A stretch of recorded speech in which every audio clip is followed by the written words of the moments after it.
Right guys, I've put the other head on. I'll just run through what you're going to need if you're going to do this job yourself.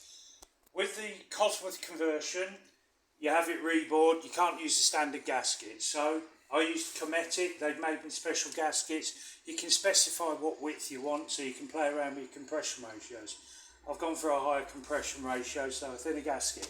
Now, that's the part number of one of the gaskets. Okay, the other part number is just here. So we've got left and right. You might want to take a screenshot of that. That'll give you the gasket numbers. Okay.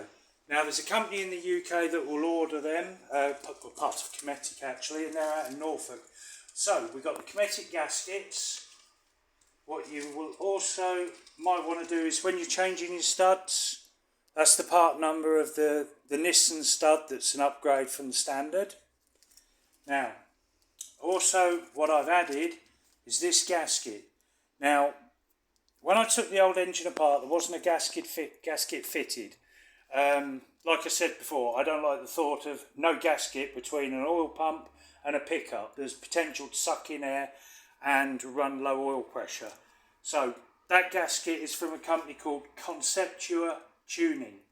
I think the gasket's made by Kenjutsu. Kenjutsu are a pretty good company. My cam chain kit's off them. You'll see that when I come to fit it. So that's another thing you might want to think about. Something you definitely want, because doing the 5-stage method, that you think they're tight. So get yourself a good extension bar.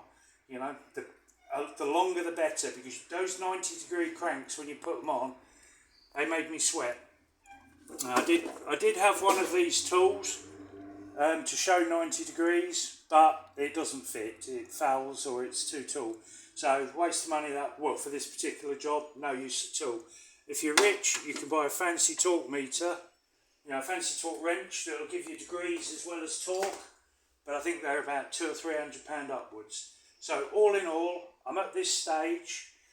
Next video will be putting the front cover on, popping all these seals out. Obviously all seals are going to be changed. I'll fit that gasket. If you're going to leave the engine standing for any time, cover it up so you don't get dust or debris in. Plug your inlets so there's nothing dropping down there. And I think we're done for today's video, guys, and thanks for watching. Cheers.